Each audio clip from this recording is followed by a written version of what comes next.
जगद्गुरु जगद्वंद देवनिवासी तुकोबाराय यांचा चार चरणाचा उत्कृष्ट असा काहीतरी इच्छित स्वरूपाचा असा अभंग आहे, काहीतरी अपेक्षा ठेवून तुकोबारा देवाकडे काहीतरी मागतो. का मागणी अभंग निवडला याची काही भरपूर कारण आहेत. एकतर चातुर्मास संपला म्हणून काहीतरी मागायचं. मागणी अभंग निवडण्याचं कारण हे 4 महिने केलेली सेवा आज पूर्ण झाली. आई केले मात पुरविले मनोरथ. आता 4 महिने स्थायिक असलेले लोक कोण द्वादशीला कोण कार्तिकीचा काला घेऊन निघणारे आहेत. आणि दुसरं एक कारण म्हणजे आता इथून पुढे ज्ञानोबाराची सेवा करण्यासाठी काहीतरी घेऊन आम्हाला जायचं. तुझ्यापाशी काहीतरी मागायचं आहे आणि ते फळ आम्ही घेऊन ज्ञानोबारापर्यंत आम्हाला जायचं अशी एक अपेक्षा ठेवणारा, मनात काहीतरी मागण्याचा भाव ठेवणारा वारी मोठी आहे. प्रबोधिनी एकादशी म्हणून असा लोकांचा एक भाव आहे की देव 4 महिने झोपलेला असतो. म्हणून आषाढी एकादशीला देव शयनी असं म्हणतात. भाद्रपद वारीला देव एका अंगावरून दुसऱ्या अंगावर होतो म्हणून परिवर्तनी एकादशी म्हणतात. आणि कार्तिक एकादशीला प्रबोधिनी एकादशी म्हणजे आजच्या दिवशी देव उठला, झोपेतनं जागा झाला असा एक शुद्ध भाव. तसं तर देव झोपत नाही. देव जर झोपला असता तर आपल्याला जग दिसलं नसतं. कृष्ण नायिके तव जग बधीर, कृष्ण न देखे तव जग अंधत्र. बरे चरित्राचा भाग म्हणा, काहीतरी पुराण काळापासून चालत असलेल्या काही नियमानुसार आजच्या दिवशी देव उठले असं म्हणतात. आता उठल्यानंतर ज्यावेळेस भक्त नमस्कार करतो त्यावेळेस देवाची पूर्ण विश्रांती झालेली असते. आपण थकून बागून ज्यावेळेस झोपतो, 1 तासाची झोप झाल्यानंतर उठल्यानंतर परत आपलं मन, आपलं शरीर पूर्ण थकव्यातनं निघून गेलेलं असतं. परत काम करण्यासाठी आपण जसे सज्ज झालेलो असतो, परमात्मा सुद्धा आता 4 महिन्यासाठी झोपून आता सज्ज झालेला आहे. मग आता तो भक्तांच्या भेटीसाठी म्हणून आशेष केलाय. मग असा उठलेल्या देवाकडे आपण जाऊ त्यावेळेस समाधानी, थकून भागून देव झोपलेला जो आता उठलाय तो विचारायला भक्ताला, बाबा माझी विश्रांती पूर्ण झाली, आता तुझ्या विश्रांतीसाठी तुला काय हवं सांग. म्हणून एक मागणी करा. काय मागितलंय याचा विचार नंतर करायचा. मागणारे कोण आहेत त्याचा विचार करू. काय मागावं हेही कळालं पाहिजे, कोणाजवळ मागावं हेही कळालं पाहिजे. मागणारा योग्य आहे का, ज्याच्याजवळ मागितले ते त्याच्याकडे आहे का याचाही विचार केला पाहिजे. बरं त्याच्याकडे मागितल्यानंतर त्यांना आपल्याला दिल्यानंतर परत त्याच्याकडे ते राहील का संपूर्ण जाईल सगळं याचाही विचार करावा लागेल. देणारा दाता भरपूर मोठा आहे पण मागणारा याचक जर बुद्धिमान नसेल तर काय होते. गर्भ श्रीमंत राजाकडे तंबाखूसाठी सोना मागितला तशी गोष्ट जाईल. काहीतरी जंगलात म्हणा कोणत्या तरी हिंस्र पशुपासून वाचवलं म्हणून एक राजा बक्षीस म्हणून काहीतरी द्यायला तयार झाला. माझ्याकडे एवढी मालमत्ता, एवढी इस्टेट आहे, बोल काय देऊ. एखादी 100-200 एकर शेती नावावर करून देऊ का. म्हणजे राजेसाहेब तुमच्याकडे यायची गडबडी इतकी लागली होती, येताना तलत झाली म्हणे एका खिशात हात घातलं, पुढी होती पण डबीच राहिली घरात, थोडाच नाचलं तर. राजाची पूर्ण मर्जी चुन्यावर घालवली. देणारा दाता श्रेष्ठ असतो पण कधीतरी याचना करणाऱ्याची याचक वृत्ती बुद्धिमानी नसते. कधी कधी याचक मागताना मोठं मागतो पण देणाऱ्याकडे ताकद नसते. ती शीतळा देवी आहे बघा, प्रसिद्ध आहे. तिच्याकडे एकानं मागितलं, 12 वर्ष अखंड सेवा केली आणि मग एक तप पूर्ण झाल्यानंतर देवी प्रसन्न झाली. विचारलं काय पाहिजे बोल. त्याने म्हणे अखंड तुमची सेवा करायची पण अडचण अशी, तुमचं घर ते माझं, तुमचं मंदिर ते माझं घर जवळजवळ 5-6 किलोमीटर अंतर आहे. आता मला गुडघ्यानं होत नाही तुमचं सामान घेऊन चालत येत, त्यामुळे मला एखादं वाहन द्या, त्या वाहनावर बसून मी येत जाईल. कोणतं वाहन, काय पाहिजे बोल. त्याने म्हणले द्यायचं असेल एखादा घोडा द्या. तो जमाना आता असं तर एखादी 4 व्हीलर मागितली असते पण त्यावेळेस घोड्याचा जमाना होता. तेवढा घोडा मागितला. देवी म्हणजे तुला काही कळतं का नाही रे, काय मागावं, कोणाजवळ मागावं. काय झालं, तू मागा म्हणून मागितलं. तुझ्याकडे घोडं द्यायची ताकद असते, तुला जर घोडं मी द्यायची ताकद असते, मी त्या गाडावर बसली असते. त्याचं वाहन आहे गाडव आणि ह्या मागायला घोडं. कधी कधी याचक बुद्धिमानी असतो, देणारा सर्वश्रेष्ठ नसतो, देणारा बुद्धिमानी नसतो. कोणाजवळ काय मागायचंय, कोणत्या स्वरूपानं मागायचे, कोणत्या बुद्धीनं मागायचं, याचाही विचार आपण नक्कीच करावा. देणारा देव असला पाहिजे, मागणारे तुकोबारे असले पाहिजे, तर तो कुठेतरी मिळाला. नाहीतर देणारा परमात्मा सर्वश्रेष्ठ आहे. जगात त्याच्यासारखा सुखी सर्वसत्ताधीश असा कोण नाही. चाले हे शरीर कोणाची असत्य किंवा म्या बोलविल्या वेदू बोले, असं सर्वसत्ताधीश परमात्म्याकडे तुम्ही जर तुमच्या संसारातली अपेक्षा मागून ठेवलात तर कदाचित तो देण्यासाठी सर्वश्रेष्ठ आहे, तुमची मागितलेली वस्तू चुकीची आहे. त्यामुळे तुमच्या भक्तीला कुठेतरी शुद्धपणा येत नाही. आमचे तुकोबार आहेत जे मागणारे आहेत आणि देणारा तो सर्वश्रेष्ठ परमात्मा. अपेक्षेपेक्षा जास्त देणार आहे तो. याचे अनेक प्रमाणात तुम्हाला भागवतात पाहायला मिळतात. त्या उपमन्याने वाटीवर दूध मागितलं, त्याला समुद्र देऊन टाकला. त्या ध्रुवाने बापाची माटी मागितली तर त्याला आढळपण देऊन टाकलं. आम्ही देताना, आम्ही मागताना थोडंसं मागतो, पण देताना तो पूर्ण अगदी सर्व विश्वाला पूर्ण एवढं मोठं देतो.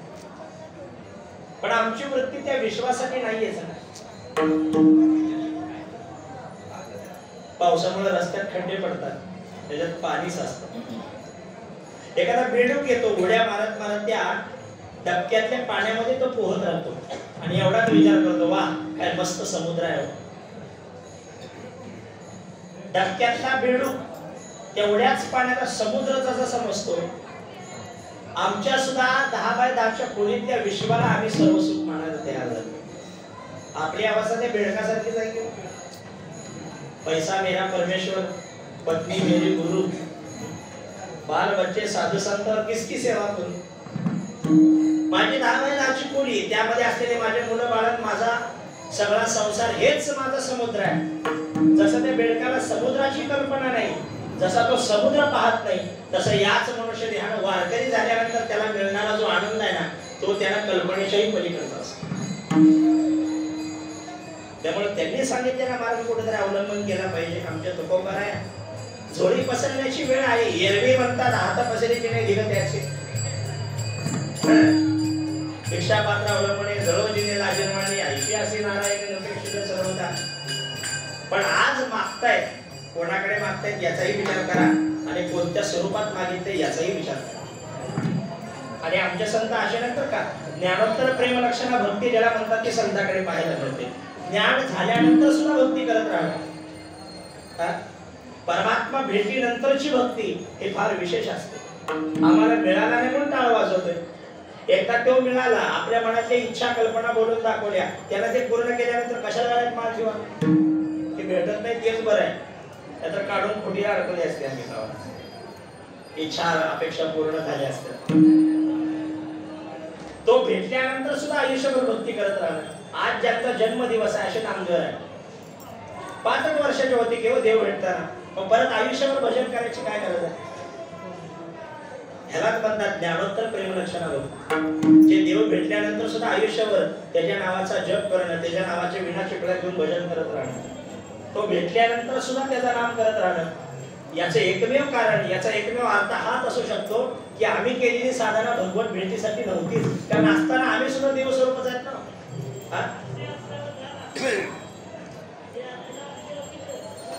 प्रमाण आहे ना. जन्मता पांडुरंगे जीवेवरी लिहिले, शतकोटी प्रमाणे हे कवित्व रचिले, जय जय आजी भक्त राया जीवलगा नामया. असे नामदेवाची आरती आपण म्हणतोच. किती मोठी ताकद होती. प्रत्यक्ष प्रचिती हे वाळवंट परिस केले, परपरी विषमता द्वैत बुद्धी निरसली. नामदेवाचं वर्णन असं आहे. म्हणजे नामदेव म्हणजे प्रत्यक्ष परमात्मा स्वरूप. मग देव असताना सुद्धा देवाचं भजन करायची काय गरज आहे? गरज आहे महाराज. का? भक्त समाज, जन्माला आलेला मनुष्य देह, ज्याला भजन माहित नाही, नामस्मरण माहित नाही, ज्याला कोणता परमार्थ माहित नाही, केलेली साधना आपल्या स्वार्थासाठीच करायची, केलेलं भजन सगळं आपल्या पोटासाठीच करायचं. पण पांडुरंगाचंच नाही, जसं वारी येईल तसे श्रावण महिन्यात तर किती ऊत येतं महाराज. आमच्या भक्तीला काही खंडच नाही. भाद्रपद महिन्यात वेगळंच पूजा, आश्विन महिन्यात तर काय बघायचं. चावदशी हो माये तुझाची हो दुर्गी, ज्ञानोबाने फार सुंदर बोलली. कधी कवड्याची घालायची, कधी रुद्राक्षाची घालायची, कधी तुळशीची घालायची. वेळ मिळेल तसं भक्ती करणारे कधी भस्मत लावला, कधी भंडारात लावला, तर कधी बुक्का लावणार. साधन करा नाही असं नाही, कोणाचंही करा, पण याचं एक मूल तत्व जर ज्ञानोबाकडनं ध्यानात घेतलं तर एक लक्षात येईल. आम्ही ज्याची साधना केली त्या साधनेकडे अपेक्षा एकच ठेवली, ते म्हणजे संसारिक सुखाची. मग देव कोणताही असो, माळ कोणाचीही असो, भंडारा कोणाचाही असो, आणि कलर कोणताही असो. पंढरपूर म्हणू नका, कोल्हापूर तुळजापूर म्हणू नका. ऐसा अखंड भजन करी तुगा हे क्षण भरी अवघेणी गावद्वारी आहे व जैसे. आहे म्हणजे वेश्या गावच्या वेशीवर बसते आणि प्रत्येक पुरुषाकडे त्या नजरेने बघत असते. मला आपली सुद्धा तशीच नजर झाली प्रत्येक देवाकडे पाहण्याची. कोण माझा संसार सुखाचा करेल, कोण माझ्या मुलीला चांगली स्थळ हुडकून देईल, कोण माझ्या पोराला चांगली नोकरी लावेल, त्याची पूजा करायला तयार आहे. काय करावं लागतं, एवढे अभिषेकाला खर्च येतात, चला करायला तयार आहे. आम्ही कोणालाही नमस्कार करायला तयार होतो जर आमच्या इच्छा पूर्ण होणार असतील तर. आईचा अखंड भजन करी, त्या साधनेला काही अर्थ उरत नाही, त्यामुळे ती साधना परिपूर्ण पदाला प्राप्त होत नाही. त्यामुळे असं होतं की देवना संसार तुका दोहीकडे सोड, अशी अवस्था आपली होती. इकडे सोयाबीनलाही भावना, इकडे देवाची प्राप्ती, मधल्यामध्ये लटकल्यासारखी अवस्था आहे. काल्यापर्यंत राहावं का कस करावं ती म्हणते. तिकडे अजून पेरणीसाठी योग्य अजून वेळही आलेली नसते, तिकडे जाऊन बसते तर उभं जाऊन शांत बसते. का तशी वेळ येली पाहिजे ना पेरणीची. काय असते की तुमच्या शेतातलं वातावरण. मग त्यावेळेस वाटतं बरं झालं पंढरपुरात राहिलं असं तर कालाकडून तरी आलं असतं. आता काय उपयोग आहे म्हणून आमचं असंच झालंय, मध्यामध्ये लटकल्यासारखी अवस्था आहे. कोणाची तरी एकाची भक्ती करायची, कोणाचीही करा, पण ज्या भक्तीचा उत्तरार्ध, ज्या भक्तीची अपेक्षा ही फक्त त्यालाच मागून घेणारी, त्याची साधनाच मागून घेणारी असते. आमच्या तुकोबारांनी देवाला मागितलं असतं तर आम्हाला परमार्थ कधीच कळाला नसता. त्यांनी त्यांच्या साधनेतून प्रत्यक्ष परमात्मा प्राप्ती मागून घेतली असेल तर कधीच कळालं नाही. काय मागितलं, तुझा विसरण व्हावा, नलगे मुक्ती आणि संपदा, संत संग देही सदा, या संताशी निर्वी हेच बजली, चरण सेवा अखंडित. काय पाहिजे, वास द्यावा पंढरीचा, सदा संग हरिदासाचा. काय मागितले, साधनच मागितलंय. देवाकडे देव मागितला नाही, परमार्थ मागून घेतलाय, सत्संगती मागून घेतली आहे. आयुष्यभर तुझा टाळ वाजवावं, मुखात नाम असावं, हेच आम्ही मागितलेलं आहे. येई नवीन जन्म याच्यासाठी देवा, कशासाठी, तुझी चरण सेवा, म्हणजे परमार्थ मागून घेतलाय. मला परमात्मा मागितला नाही, परमार्थ मागितलाय.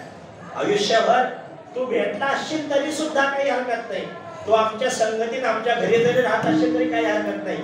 आम्ही नित्य तुझं टाळ वाजवू, भजन करू. आणि मला एवढी गॅरंटी आहे, एवढंच एक केलं की तू वैकुंठाहून खाली येतोस. ज्या सुखाकारणे देव वेडावला, वैकुंठ सोडून संत सदैव राहील. अशा संतांनी केले तरी काय, काहीच नाही, टाळ विना मृदंग याची साथ संगत करूनच त्यांनी भजनाचा आरंभ केलेला आहे. आणि कदाचित हे वैकुंठात नसल्यामुळे देव खाली आला.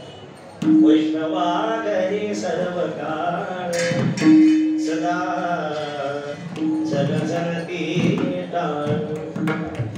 काय नाही आमच्या घरी खायला, घरी उभे काम देनो, तुपा माझे तुळशी पानो, फराळासी विठ्ठलाया, घडोघडी पडती पाया, पडते पाया. वैष्णवा विठ्ठलाया म्हणजे चुरमऱ्याचा बुसकट हो, जे पोत्याच्या खाली राहते बाहेर, ते आमच्या नशिबाला होते. पण तेही आनंदाने आम्ही सेवन केलं, पण त्याच्या भक्तीचा त्याग केला नाही, त्याच्या परमार्थाचा आम्ही कधी त्याग केला नाही. आयुष्यावर आलेल्या प्रत्येक भोगाचा आम्ही विचार करत राहिलो. जैसा जैसा असेल भोग तैसा तैसा कळेल घेऊ. आमची मानसिक धारणा अशी होती, त्या भोगाची निवृत्ती व्हावी म्हणून कधीही त्याला नमस्कार केला नाही. हा, ते भोग भोगण्याची ताकद आम्हाला दे आम्ही मागितले नाही, पण ते भोग निवृत्त व्हावं म्हणून आम्ही मागितलं नाही. गुडघे दुखायला लागले त्याच्यावर काहीतरी औषध दे म्हणून मागितलं नाही. हे गुडघे दुखण्याचा जो त्रास आहे ना, तो सहन करण्याची शक्ती मागून. काय मागितलंय, 18-20 दारिद्र्य असेल ना घरात, तरी सुद्धा ते संपून जाऊ नये यात सुद्धा आनंदानं समाधान कसं जगता येईल हेच आम्हाला हवं. म्हणून मी नेहमी सांगतो, परमार्थ तुम्हाला कधी श्रीमंत करत नाही, कधी तुम्हाला 2 मध्याचे 4 मध्य करून देत नाही. तुम्ही किती भजन करा, तुमचं 10 एकराचं 100 एकर होणार नाही, पण 10 एकरात जेवढं फळ मिळालंय, जेवढं पीक मिळालंय, त्यावर तुम्ही समाधानी असणार एवढं मात्र. मिळालेल्या फळावर समाधानी मानायला किंवा तसा स्वभाव हा परमार्थ बनवतो मला. कारण परमार्थ एवढा गोड आहे, याची एकदा वळण, एकदा शिकवण किंवा एकदा सवय लागली की तिकडं काही हो जाऊ द्या, हो आजच्या ऐवजी उद्या पेरणी करू, पण काला घेतल्याशिवाय जायचं नाही, असे नियम ठरवून करणाऱ्या परमार्थाचा कधी वाटोळापणा होत नाही मला. आणि तिकडं काही हो, देव त्यांच्या समाधानतेला जराही धक्का लागू दे. म्हणून संतांनी कधीही देवाकडे देव नाही, परमार्थ मागून घेतला. तुझी संगती व्हावी, तू भेटावास, तुझ्याशिवाय दुसऱ्या कोणाची अपेक्षा आमच्या अंतर करणार नाही, हेच मागून घेतलं. तुका म्हणे गर्भवासी सुखे घालावे. या जन्मी तर आयुष्यभर परमार्थ करूच करू, पण पुढल्या जन्म सुखानं आम्हाला गर्भाला यायचं का, जन्मून परत आम्हाला भक्ती करायची. म्हणून आज तागायती परंपरा चालत आली. पहिला अवतार अंबुऋषी राजाचा, नंतर भक्त प्रल्हाद, जे जे झाले अवतार तुगाता या बरोबर असं म्हणून म्हटलं गेलं. नंतर उद्धव म्हणून जन्माला आला, अंगद, नंतर उद्धव, नंतर नामदेव, नंतर तुकोबाराय. सत्ययुगापासून कलियुगापर्यंत जे जे भगवंतांनी अवतार घेतलेले त्या अवतारामध्ये तुकोबाराने सुद्धा अवतार घेतला. अशा प्रत्येक अवतारामध्ये देवाची संगती त्यांना मिळाली. अशा प्रत्येक अवतार त्यांना साधन करण्याचा योग किंवा साधन करण्याचे पुण्य त्यांना लाभलं असेल तर त्यांनी या जन्मात सुद्धा परत साधनच मागून घेतले. हीच परंपरा पुढे चालत आहे. तुकोबारानंतर निळोबाराय, शंकर स्वामी शिवूरकर, ती गुरु शिष्य परंपरा नंतर मल्हारबापा वास्कर महाराजांपर्यंत आली. आणि आज तागायतली पिढी पुढे चालू होती. तिकडे नामदेवाची परंपरा आजही चालू आहे. आज 12वी 13वी पिढी, 19वी पिढी कीर्तन करते. का? आमच्या नामदेवाने देव मागितला नाही, परमार्थ मागून घेतला. पुढली पिढी सुद्धा तसाच परमार्थ करते. आणि हे कीर्तन, हे गायन, हे मृदंग वाजवण्यासाठी त्यांना कुठल्या संस्थेत जायची गरज लागली. त्यांच्या घरातच एक शिक्षण आहे. आम्ही आमच्या लेकराला हातात गुरुकुळा देतो. मला एक दुर्दैव आहे आपलं, टाळ विना काबर देत नाही, मृदंग हातात का देत नाही. आपण गुरुकुळा दिल्यामुळे ते तुम्हाला फुलाय म्हणून एक दिवशी घराबाहेर काढले. कधीतरी त्याला परमार्थ करायला शिकवा, भजन करायला शिकवा. कदाचित यातून तुम्हाला कधी दुःख दारिद्र्य येणारच नाही. मला काय सांगायचंय, एवढं सगळं का बोलून आलं. आमच्या संतांनी जसा परमार्थ केलाय, म्हणजे शिशुद्ध बुद्धीला साधना करत आलेली आहे, त्या साधनेचा थोडासा विचार करा. आज जे तुकोबाराय मागतात ते तुकोबारांनी मागितलेलं सुद्धा फार शिकतो. आम्ही दुसरं काही करणारच नाही. आयुष्यावर सत्संगती आणि तुझं नामस्मरण. आम्ही नामाचे धारक, नेणो प्रकार आणि सर्व भावे एक विठ्ठलाची प्रमाण. सर्व भावना म्हणजे कायेनं वाचेनं मनानं तुझी सेवा करणार. नेणो प्रकार अनेक म्हणजे बाकी कोणताही व्यवहार करणार नाही, बाकी कोणत्याही फंद्यामध्ये पडणार नाही. आम्ही आमचं जसं देवाने जन्म दिलेला आहे, जसा सांभाळतो करतोय, तसं आनंदानं 2 टायमाचं खाऊन अगदी अगदी. लोकांना असा गैरसमज आहे की आळंदीच्या वाढले गेले की वजन कमी होतं. इथून तिकडे चालत जायचं असेल तर तिकडे तिकडे या, तुमचं वजन कमी होणार नाही. 4-5 किलो वाढल्याशिवाय राहत नाही. कारण भजनाचा आनंद आम्हाला 2 घास जास्त खायला लावतो. पण समाधानी असलं तर खरं आहे. तिकडे टेन्शन घेऊन जगत असतात तर 2 घास सुद्धा मुश्किल जाणार नाही. मला तुकोबाराय म्हणतात, भक्ती आम्ही केली सांडून उद्वेग. उद्वेग ना, उद्वेग सांडून आम्ही भक्ती केली म्हणजे सगळ्या चिंतेचा विसर पाडला. उद्वेग नाम चिंता. चिंता सोडली, त्याचं चिंतन केलं, त्यामुळे आमच्या संसाराची चिंता आता तो करू. वेळ प्रसंग पडला तसा परमात्मा आमच्या घरी येऊन काम करतोय महाराज, ते पण न सांगता. आम्हाला सांगायची गरज लागली. काय एवढं सगळं बोललो मी? साधू संतांनी शिकवलेला परमार्थ, त्यातून निघालेली ही वाटचाल आहे आणि त्या वाटचालीने आपण पुढे चाललो. आता साधन योग्य आहे. तुकोबाराय नामदेवाराय टाळ वाजवतो ते आम्ही वाजवतोय. तुकोबाराय ज्ञानोबाराय कीर्तन करतो ते नामदेवाराय कीर्तन करतो ते आम्ही करतोय. तसा परमार्थ आमच्या अंगी बिनलाय करा, पण नुसता परमार्थच बिन दिलाय. त्यांच्या अंतःकरणात अशा अपेक्षा होत्या तशा अपेक्षा आहेत का बोला? सेम तुकोबारे नामदेवासारखंच आम्ही भजन करतो ना, पण अपेक्षा जन्मोजन्मी आम्ही बहुपुण्य केले तेव्हा या विठ्ठले कृपा केली. शास्त्रोक्तपणे आम्ही म्हणू शकतो एखाद्या वेळेस, पण समजा आलाच तो तुम्हाला भेटायला, कधी येणार नाही पण आलाच, काय मागचाल होतं मी? जे मागतात ते कीर्तना सुद्धा सांगू, ते आम्ही सांगितलेलं थोडस लांबच ठेवतात तुम्ही. काय सांगितलं ते बोलणं राहू द्या, आधी इथल्या समोरच्या अडचणी बोलू. परमार्थ जरी संतांसारखा असं तरी अपेक्षा त्यांच्यासारख्या नाहीये. तुकोबारायला महाराज म्हणतो ते आम्हालाही महाराज म्हणावं असं वाटतं. तुकोबारायला जग डोक्यावर घेऊन नाचत होता, आम्हालाही कोणीतरी डोक्यावर घेऊन नाचावं असं आम्हालाही वाटतंय की. पण तुकोबारायच्या आयुष्यात दुष्काळ पडला तसा आमच्याही आयुष्यात दुष्काळ पडावा असं वाटतंय का? दुष्काळ यातीला द्रव्य नेला माणस तरी एका नाटक करिता मेले असं आम्हाला व्हावंच वाटतंय का? चला महाराज वरच्या माडीवर चहा प्यायला, आमची दिंडी उतरली आहे. जसं तुकोबारायला एखाद्या घरी बोलवलं, गरम गरम पाणी अंगावर ओतलं, तसं आमच्याही अंगावर कोणीतरी पाणी ओतावं असं स्वप्नासुद्धा वाटत आहे कधी. नारळ दिले, आदर सत्कार केलाय, शाल पांघरली, असे स्वप्न पडतील. पण ते गरम गरम पाणी ओतलंय, कोणीतरी गाढवावर धिंड काढते असं स्वप्न कधीच पडणार नाही. असं वाटेल का आपल्याला बोला? त्यांच्यासारखं महाराज लोकांनी म्हणावं एवढं वाटतंय, पण त्यांना मिळालेलं दुःख हे आम्हालाही मिळावं असं वाटतंय का? हे जर वाटत नसेल तर आपली भक्ती तुकोबारासारखी नाहीच. तुम्ही जो परमार्थ करताय तो स्वार्थी बुद्धीनं करताय, काहीतरी अपेक्षा ठेवून करताय. ग्रंथ पाठ करायचे, अभंग पाठ करायचे, याचं एक मेन कारण आहे तुमच्या अंतःकरणात काहीतरी अपेक्षा आहे, ते पूर्ण व्हावे म्हणून तुम्ही एवढं सगळं साधून निवडले. तर काय करायचं संसाराचा त्या करून 3-4 दिवस पंढरपूरला येऊन राहायचं. खरं इमान आहे का बोलावं? मला धरून बोलतोय बरं मी. आमच्या अपेक्षा संपत नाही. आणि मी एक सांगू का, अपेक्षा ठेवणंही गैर नाही, पण त्याच्याकडे नाशवंत सुखाची अपेक्षा ठेवणं हे सुद्धा कुठेतरी चुकतंय. मला विषयाची अपेक्षा ठेवणं चुकतंय, इंद्रियाची अपेक्षा ठेवणं चुकतंय, देह संबंधाची काही अपेक्षा ठेवणं चुकतंय, देह चांगला राहू दे म्हणणं हेही चुकतंय. कारण केव्हा उचलायचं, किती वर्ष ठेवायचं हे त्याच्या हातात आहे. दुःख द्यायचं का सुख द्यायचं, खिसा भरवून ठेवायचा, थंडगार ठेवायचा हे त्याच्या हातात आहे. आता तुझं कळेल ते करेल, तुकोबारे एवढंच म्हणत नाही. आम्ही कसाही या संबंधाला विचार केला नाही, पण आमचं एक मोठं दुर्दैव आहे, भक्ती करून सुद्धा तुम्ही अशाच सगळ्या गोष्टी मागता ज्याच्यात एकही काही नाही. मला तुकोबारे बोलून जातात, हरी विषयाचे समसुख बेहराची शरीर आते, संपत्ती आते, हरिनाम नाते ते बरं. विषयाचे समसुख बेहराची बाहुली, आग्राची सावली जाईल, म्हणजे जाईल ते जर त्याच्याकडे मागितलं तर तुमच्या भक्तीला काही एक अर्थ उरत नाही. देव का घरी आला याचं एक मुख्य कारण आहे. साधन कोणतेही केला, किती वेळ केलं याला महत्व नाही, कोणती साधना केली याला महत्व नाही. कोण टाळ वाजवते, कोण मृदंग वाजवते, कोण श्रवण करते, कोण कीर्तन सांगते, हा एक परमार्थ आहे. आता या प्रत्येक घडीला जेवढा वेळ तुम्ही परमार्थ केला त्यात जर काही जर मागत राहिलो तर ते तुमचं पुण्य संपत जाईल. परमात्मा कोणाच्या घरी आलाय?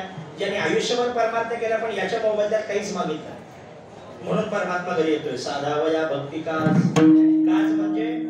काज म्हणजे ऋण, साधावया म्हणजे फेडण्यासाठी, भक्तीचं ऋण फेडण्यासाठी परमात्मा घरी येतो. आणि मग घरी आल्यानंतर खुर्चीवर बसून सांगतो का तुला काय पाहिजे? पण नाही, लाज घरी काय कामं करण्याची वेळ आली, बाळपणासारखी कामं केली, अंघोळ घातली, जरा बाई महाराजच्या डोक्यातले ओवा काढले देवा,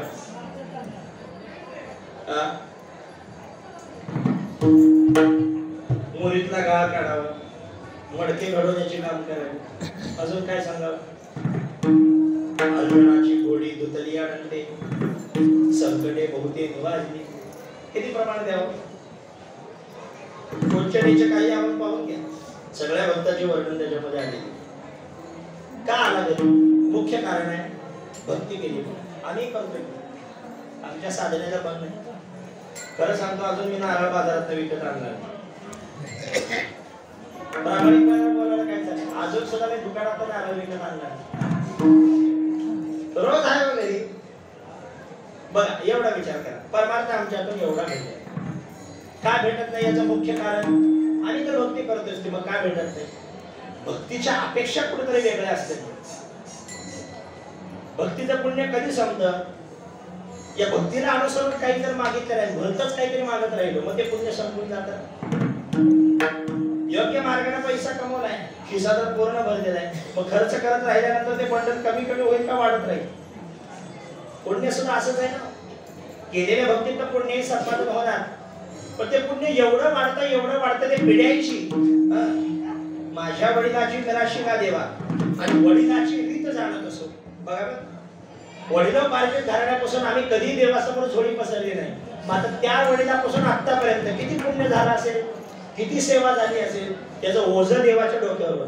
ज्या वेळेस बोलवा आम्ही दर्शनासाठी जायचे, देवाची मान खाली असायची. का? त्याचं मुख्य कारण म्हणजे सेवेतला काही फळ मागितलं नाही, काही अपेक्षा ठेवल्या नाही. जर मागायची जर वेळ आली तर तुकोबाराने मागावं. काय? हे ज्याच्या योगे किंवा जे मागितल्यानंतर पुन्हा परमार्थच घडता येईल, पुन्हा परमार्थच करता येईल, हेच मागितलं. काय मागितले? सत्संगती. अशा सत्संगतीनं देव मिळतो. काय मागितले? नामस्मरण. अशा नामस्मरणानंच कुठेतरी त्याची प्राप्ती होते. जेणेकरून देव आणि देवाची साधना या दोन पेक्षा आम्ही दुसरं काहीच मागितलं, कारण या दोन्ही शिवाय दुसरं कोणतंही टिकणारं नसतं बाजारात. हरिनाम नाटे, मग काय आटे? शरीर आटे, संपत्ती आटे. आता हे दोन सोडलं तर बाकी काय मागणार आहे तुम्ही? नातेवाईकाच्या संबंधात, नाहीतर आपल्या खिशाच्या संदर्भात, याशिवाय दुसरं काय मागणार आहे तुम्ही? शेतीत चांगलं पीक होते म्हणणं म्हणजे काय गरज काय असते? काय खिसा भरावा म्हणूनच की चांगलं तिकडं पीक येऊ दे. बरं, पीक चांगलं आलंय, भाव उतरलाय, मग काय मागचाल? भाव वाढू दे माणसाला. आणि एवढं सगळं कशासाठी? खिसा भरण्यासाठीच ना. नाही तर खिशाच्या संदर्भात काहीतरी मागचाल, तर समाजाच्या संदर्भात माझी बायको, माझे लेकरं हे सगळं सुखानं राहू दे. या दोन शिवाय तिसरी मागणी असते का? बोला तुम्ही, असते का तिसरी मागणी? मग सांगा, हे दोनच मागताय, या दोन्ही पैकी कोणतं तरी टिकणार आहे? तिसरा बी होत येत नाही तुमचा, त्याच्या अगोदर वाटणीसाठी भांडणं करतात. नातेवाईकाचं बोलत जाऊन तरी कमवतात. नामदाऱ्या बोलतात ना, बायको दारापर्यंतच आहे, मित्र लाख